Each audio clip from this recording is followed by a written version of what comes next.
안녕하세요. 법무법인 조율의 유한 변호사입니다. 오늘은 부동산 명의신탁에 대해서 좀 간략하게 말씀드리겠습니다. 부동산 명의신탁은 사실 너무나 잘 알고 계실 거예요. 그래서 오늘 제가 말씀드릴 부분은 명의신탁을 했을 때 어떤 점을 조금 주의하시면 좋을지 이제 신탁자 입장에서 좀 말씀을 드리도록 하겠습니다. 기본적으로 이제 명의신탁은 약정은 무효입니다. 그리고 그 약정에 기해서 이전된 등기도 무효예요. 그래서 이제 명의신탁자랑 수탁자랑 명의신탁 약정을 해서 신탁자의 부동산을 수탁자 명의로 등기를 하게 되면 그 약정과 등기는 무효입니다. 이거는 이제 부동산 실명제 관련된 법률에 따라서 이 법률에 규정이 되어 있습니다. 그래서 이제 사실상 이게 법적으로는 신탁자 소유잖아요. 그러면 명의만 수탁자가 되어 있고 신탁자 입장에서는 수탁자가 이거를 자기 몰래 처분하는 게 사실 좀 걱정이 되긴 합니다. 물론 신탁자와 수탁자 사이에 뭐 가족 관계거나 요즘 사실 뭐 가족들 간에서도 분쟁이 많으니까요. 뭐 가족 간에는 뭐 끈끈하게 뭐 이렇게 좀 연결이 돼 있다 그러면 그런 걱정 안 하셔도 되겠지만 수탁자가 뭐 어느 순간 많이 바뀌어가지고 이걸 처분해 버릴 수가 있어요. 그렇게 돼서 실제로 분쟁이 많이 있었습니다. 그래서 과거에는 수탁자가 신탁자의 협의 없이 수탁자 명의에 대한 재산을 처분을 하면 형사처벌도 받았어요. 횡령죄나 배임죄로 처벌을 했는데 그게 대법원 판결에서 다 뒤집어졌어요. 그래서 이제 더 이상 형사처분은 안 됩니다. 그게 이제 바뀌게 된 가장 큰 이유는 사실 뭐 대법원 판례가 굉장히 길게 나와 있지만 핵심은 우리 법에서는 이제 부동산 실명법이라 그래가지고 명의신탁을 금지하고 있는데 수탁자의 처분을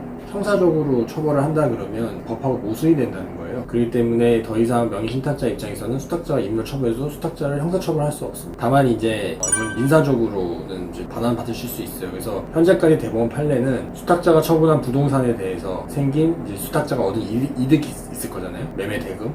그거에 대해서 부당이득 반환 청구권은 인정하고 있습니다. 그래서 신탁자는 수탁자가 그 부동산을 처분하게 되면 그 처분에 대한 대가에 대해서는 수탁자는 아무 그 이득만 얻는 거잖아요. 그거에 대한 부당이득 반환 청구권을 받으실 수는 있어요. 그것까지 보호하고 있습니다. 하지만 이것도 제가 봤을 땐 대법원 판례가 언제 바뀔지 몰라요. 이제 계속 그거에 대해서 이제 계속 대법원까지 상고를 하고 있거든요. 그래서 최근에 대법원 판례를 보니까 이거에 대해서 대법관들이 의견이 갈리고 있어요. 과거에는 압도적 다수가 이제 부당이득 반환 청구권은 신탁자한테 인정해줘야지 않냐. 왜냐면 신탁자 재산으로 사실상 취득을 하고 수탁자는 명의자만 수탁자인데 법적 이익까지 다 취득하는 거는 맞지 않다. 그래서 신탁자가 부당이득 반환 청구권을 행사할 수 있다. 이런 거를 인정을 해줬고 최근 판례도 요 인정을 받았습니다. 하지만 대법관들 뭐 상당수 부분은 이것도 인정하면 안 된다.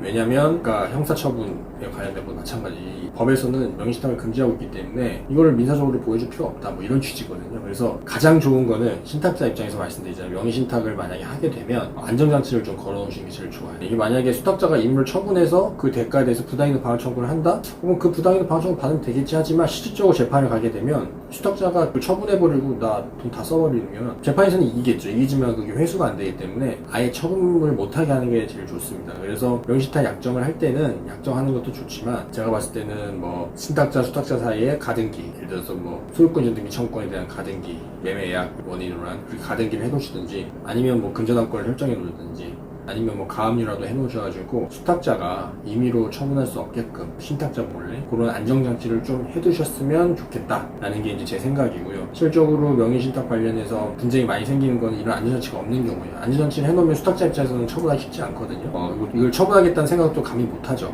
그렇기 때문에 신탁자와 수탁자 사이에 이게 사실 믿고 하는 거잖아요. 근데 믿음이 영원히 하지 않거든요. 그렇기 때문에 그런 안정장치를 꼭 해놓으시고 설사 지금 안정장치가 없다 하시면 지금이라도 꼭 그런 관련된 안전장치를 해놓으시고 향후에 분쟁이 없도록 그렇게 방어를 좀 예방을 해놓으시면 좋을 것 같습니다. 오늘은 제가 명의신탁 관련해서 뭐 드리고 싶었던 말씀을 좀 드렸고요. 뭐 명의신탁 관련해서 사실 법적 이론이나 뭐 이런 분쟁 이런 게 굉장히 많아요. 그래서 그거 관련돼서 또 관련된 판례가 나오거나 또 도움이 드릴 만한 사안이 있으면 또 영상을 준비하도록 하겠습니다. 감사합니다.